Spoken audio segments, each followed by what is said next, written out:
Okay guys, welcome back to my channel. So today we're going to be changing the panel filter, but obviously I'm not going to be changing mine. I'm just going to show you how to remove this air box because I've got a performance one underneath, so I'm going to be actually cleaning my one and oiling it back up. So first of all, I'm going to show you how to remove it. You're going to need a Torx 27 for the bolts down here, and then you're going to need either a 6mm socket for the Jubilee clip that goes onto the intake hose or a flathead screwdriver. You're also going to need a flathead screwdriver to prise this MAF plug off. And then down here there's a little induct pipe that this connects into. Now when you pull the air filter housing out, that usually pops out, but you can easily put your hand back and attach it back in, otherwise the airbox will not sit back in properly. So I'm going to show you guys how to remove that. I'm going to get it out of here now, and then I'm going to explain the process. You will see an empty hole after I've removed this. Then we're going to go through and how to remove the air filter out of here. Some of you may have a normal one, some of you may have a performance one, but I'm going to show you about having a performance one. So as you can see guys, everything's released. The intake pipe is off, the MAF plug is off.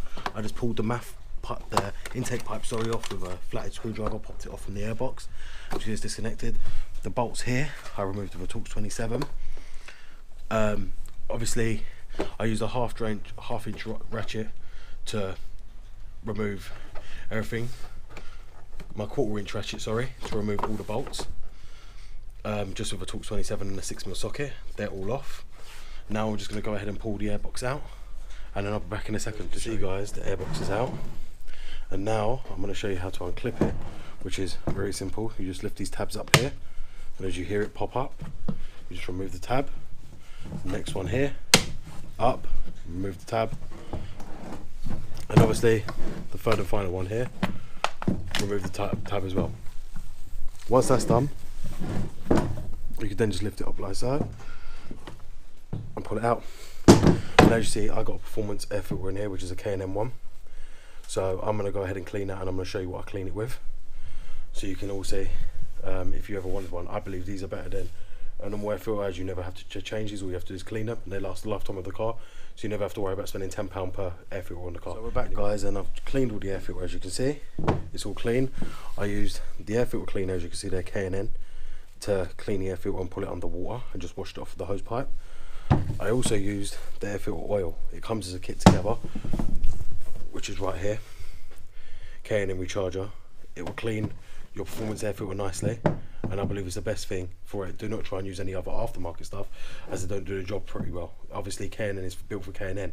It's not cheap. This costs £65 for the N52 engine, but I think you can get it cheaper. I just wanted it next day when I ordered it, so I paid a little bit more. But obviously this stuff's about £15, but it will last a long time for the car, because you only have to clean this probably every 5,000 miles at most. Now what we're going to do is pull it back in the airbox and have it refitted back to the car. Back, and I'm just going to quickly show you before we refit the air filter box. I'm going to show you, this is the part here, the intake duct that comes loose. As you can see, it's away. What you have to do is put your hand under, feel for the connection where it bolts in, and just lock it back in. It does go back in, so it's a bit niggly, and it's not something you can do with one hand. It's something you need both hands for, but as you can see, it's now back in and straight. Now I've done it. You have to remember to sit that straight, otherwise the airbox will not go back in and you'll have problems. As you can see on my engine here, I've replaced all the PCV hoses, but I think I'm going to have to redo that all again. I'm going to be showing you how to remove the disc valves as well, the disc laps, even though I replaced them, and the one underneath the manifold, as a lot of people don't know how to get to this one at the back here. So I'm going to be showing you how to do that, which is just down here. I don't know if you can see under there. And yeah, we're going to go ahead and refit the airbox now. So as you can see, the airbox is all back in, everything's tightened up, all the bolts are back in there properly. The one thing I will say is make sure this Jubilee clamp is tight, otherwise your pipe will end up causing air leaks and you'll have vacuum leaks galore. The next thing I'm going to say to you is we've got quite a few things coming up. I think I'm going to have to redo the PCV system on this, so that'll be a good video for everyone to watch.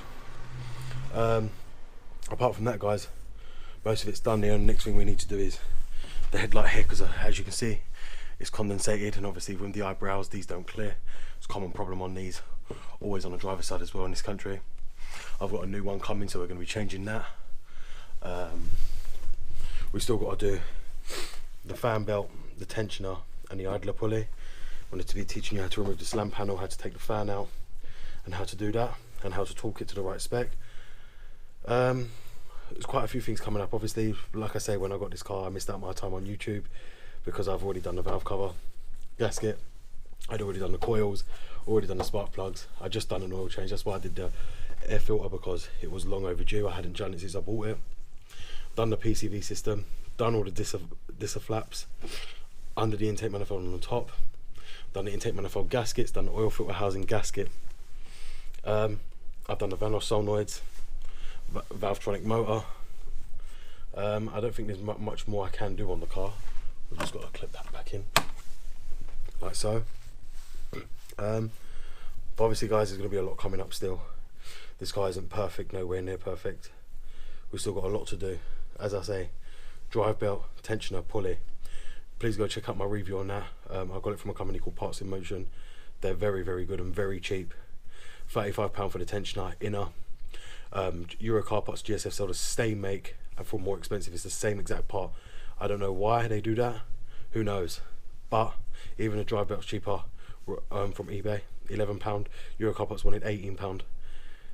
You can get it so much more cheaper. Please go and check out Parts in Motion. I highly recommend them for their price, and they get it to you next day, same as Euro Car Parts will, so there's no different. But the only difference with Parts in Motion is free. You'd have to pay for next day delivery. Apart from that, that's it guys. I think the next thing we're going to be doing as well is changing the battery on the car and registering that, so we're going to be using this ID to register the battery. But please stay tuned for my channel. Please like, share and subscribe. This is BMW Dr. Dean here. I hope you're enjoying the content so far. Please go and check out Nathan's BMW workshop, and thank you for watching.